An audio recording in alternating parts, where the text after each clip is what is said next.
Agora é a hora e a vez do ex-Twitter, também conhecido como a hora e a vez de Elon Musk, também conhecido como a hora e a vez de Elon Musk. Ou era uma vez o Twitter, né? O ex-Twitter, né? Onde começa isso? Como que começa o fim, Toledo? Então, Thaís, o ex-Twitter, ele sempre foi a menor das redes sociais em volume, etc. Mas ele era muito importante porque ele era um termômetro político, né? Porque o que acontecia lá repercutia em outras redes. Era o canal onde o debate político era, digamos, o prime time ali, né? Não era o maior audiência, mas era o que acabava influenciando as outras redes e aquilo acabava se multiplicando a começar do ex-Twitter.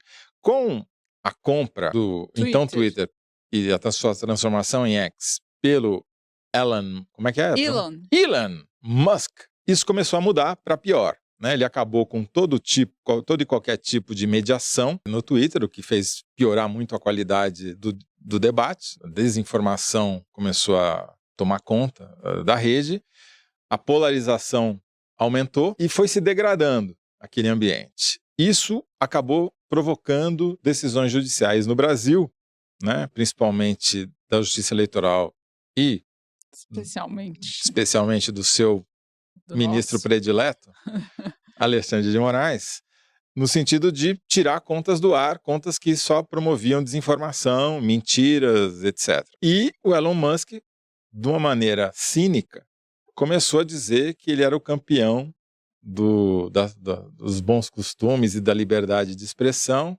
e dizendo que não ia respeitar essas decisões judiciais no Brasil, sendo que em alguns países, como na Arábia Saudita, respeita tudo que o rei manda fazer e não reclama. Ou em outros países autoritários é a mesma coisa. Só aqui que ele resolveu criar caso porque ele é o cara da extrema-direita no mundo. Ele fez o Alexandre de Moraes o ditador de estimação dele. Ele chama ele de tirano, totalitário e draconiano. É verdade. Ele até pediu para a inteligência superficial do ex-Twitter criar uma imagem de um juiz misturando com um vilão e deu, obviamente, imagina, né? Uma figura que, se não é o próprio Alexandre de Moraes, é muito parecido com ele, né? Você vê o grau de manipulação até onde vai. Agora, aí veio então a ordem de suspensão do ex-Twitter no Brasil, que ela não é total, porque alguns computadores... Uma semana atrás, né? Foi na quinta-noite. Exatamente. A gente tinha já gravado o episódio passado, a gente previu o que ia acontecer, mas não deu para cravar porque a gente ainda não estava adivinhando o que ia nossa acontecer. Bola de cristal não é tão confiável assim. De qualquer modo, o que aconteceu desde então? O fluxo de mensagens no ex-Twitter em português caiu para 20%. Eu falo, pô, mas ainda tem 20%? Sim, tem 20%, porque tem muita gente no exterior ainda publicando, tem muita gente usando VPN, que é uma maneira de você burlar, enganar o sistema para dizer que você não está no Brasil e, portanto, você fica fora da suspensão. E tem alguns computadores da Apple e celulares da Apple, quando você acessa o ex-Twitter através do Safari, que é o browser nativo da Apple, e se você tem uma conta XY no iCloud, que é um outro serviço da Apple, você consegue acessar e ver o que está acontecendo. X. Exatamente. Então, esses três caminhos mantém 20%. Conta X, agora que eu peguei, eu sou lento mesmo, desculpa. Agora eu entendi a ironia Não, é engraçado, eu que sou bobo. Mas aí tem alguns fenômenos acontecendo. Não só reduziu para 20% e mudou a qualidade e não só a quantidade. Pedi para o Pedro Bruzzi, da Arquimedes, fazer um levantamento para a gente. O que ele descobriu? Ele descobriu que a rede Blue Sky, que foi criada originalmente por um dos fundadores do Twitter, está crescendo no Brasil. Também está crescendo o Threads, que é o Twitter do Instagram, da Meta. Exatamente. Estão mais ou menos na mesma proporção. Estão absorvendo ali mais ou menos um quarto do movimento original que era do ex-Twitter. Quer dizer, são 25%. Juntos, somados? Não, paralelamente. Cada um tem o equivalente a 25% do que era o movimento. Então, juntos tem metade. É que não dá para saber, porque pode ser as mesmas pessoas, né? Agora, a grande curiosidade, que eu acho que a grande novidade aqui, que eu acho que vale a pena a gente contar para os nossos ouvintes, é que aquilo que era uma polarização dentro do Twitter, na época que o Twitter chamava Twitter, que tinha a nuvem da esquerda e a nuvem da direita, as duas bolhas que tinham cada vez menos contato, pontos em contato comum entre elas, e quando tinha era a imprensa, né, porque os dois usavam matérias de jornal, de televisão para fazer comentários, agora estão separados em duas redes fisicamente diferentes. Dois Porque a esquerda foi para... paralelos. Exata. Repita. É muito boa essa definição. Vai precisar de um SpaceX de uma... De um para o outro, de um planeta exatamente. pro outro. Porque são dois universos paralelos mesmo. Tem o universo do Blue Sky, que é majoritariamente de esquerda. O Lula entrou no Blue Sky e entrou no Threads.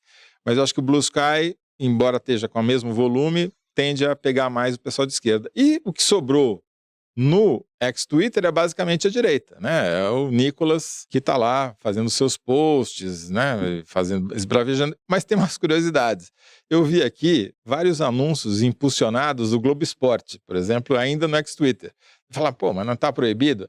Provavelmente esses anúncios foram contratados antes da suspensão e um pacote, e daí o anúncio continua, o impulsionamento continua valendo mesmo depois. Agora, se você pega a rede, a nuvem do Blue Sky, o grande personagem, por enquanto, é o Felipe Neto, o que já mostra quais... Os heróis de cada universo. Exatamente. Toledo, você fala em polarização, agora dividida em mundos distantes, mas na política essa polarização também se adequou, à disputa nas redes, porque desde o início o Bolsonaro se posicionou ao lado do Musk. Sim. E o Lula ao lado do Alexandre de Moraes. Tanto assim que quando o Moraes dobra a aposta 3 vezes ao suspender o X no Brasil, o ambiente para o Alexandre de Moraes fica fechado, mas fecha ainda mais, né, na política nacional. O Lula convida o Alexandre de Moraes para participar do ato de 7 de setembro, enquanto os bolsonaristas já estão prometendo fazer um grande ato em relação a isso. E no Senado, né, que é o posto avançado para o bolsonarismo enfrentar o Alexandre de Moraes, porque é o Senado que pode votar impeachment de um ministro do Supremo, e antes disso, né, que nunca... Impeachment é sempre só uma grande ameaça, meio... Uma chantagem. Que não pega muito ninguém, exatamente. Eles sempre ameaçam também votar medidas que restringam os poderes dos ministros no Supremo Tribunal Federal. E essa semana, como reflexo das medidas do Alexandre de Moraes em relação ao X, o Senado já começou a se movimentar de novo para dar respostas ao Alexandre de Moraes, e o Rodrigo Cunha, que é um senador pelo Podemos do Alagoas, está com uma iniciativa de tentar invalidar uma medida do Alexandre de Moraes em relação ao Marcos Duval, aquele senador do Espírito Santo. Que tentou chantagear o Alexandre de Moraes. E que foi um dos pivôs da questão do X em relação ao Alexandre de Moraes, porque ele tinha suspendido as contas do Marcos Duval, o X disse que não ia cumprir, etc e tal. Então são os mesmos personagens. Você vê como que o Elon Musk está se aproveitando dessa disputa política, dessa polarização na política nacional, para medir forças com um tribunal, o que no fundo serve aos interesses dele, né, de se posicionar como um líder da extrema-direita no mundo inteiro. Muito bem lembrado, Thaís. 2 coisinhas que eu acho que vale a pena registrar. Primeiro,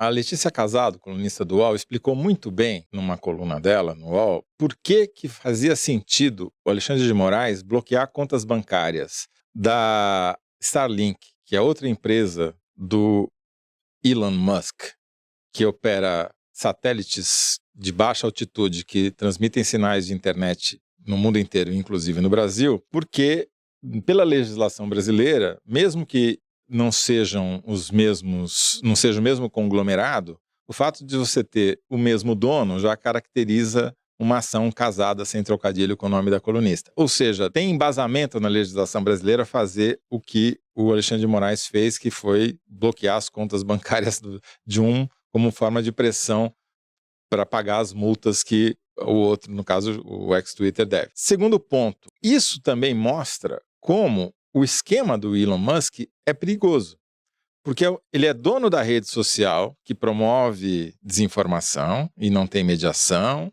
e que virou o nicho da extrema-direita, e ele é dono do canal de acesso à internet dessa mesma rede social, porque através da Starlink também se pode eventualmente conseguir acesso ao ex-Twitter. Quer dizer, vai Agora formando ele recuou e falou que tá bloqueando mesmo, né? Mas no início eles disseram que não bloquearam. E aí chega num paradoxo que é o seguinte, aí ele ameaçou tirar Starlink do Brasil. Daí as Forças Armadas falaram, não, mas eu preciso do Starlink para as minhas forças em lugares recônditos terem acesso à internet. E agora até a Marinha Americana está usando Starlink para levar a internet rápida para porta-aviões. Quer dizer, de fato, o poder do Elon Musk é um poder global, capaz de interferir na política, que não tem nada a ver com a defesa da liberdade de expressão e tudo a ver com as suas alianças pessoais. Quer dizer, ele faz aliança num país autoritário tipo Arábia Saudita e aqui ele quer derrubar o governo, como ajudou a derrubar na Bolívia. Né? Agora, essa suspensão do Twitter, do X, se esse movimento para as outras redes sociais se consolidar, o X, se voltar, vai ter perdido espaço. Isso é o que a gente não sabe. Se o cachimbo entortou a boca das pessoas, elas vão querer voltar para suas contas, porque afinal de contas tem muito mais seguidores lá do que nas redes que elas estão entrando agora, ou se vão achar que o ambiente, sei lá, no Blue Sky é melhor, ou se... Vai ficar engraçado. Não dá para saber a priori o que vai acontecer, mas eu tô lá na Blue Sky, se alguém quiser procurar. Eu vou fazer uma conta também, para te dar um salve. Então, é isso, né? Deu a hora.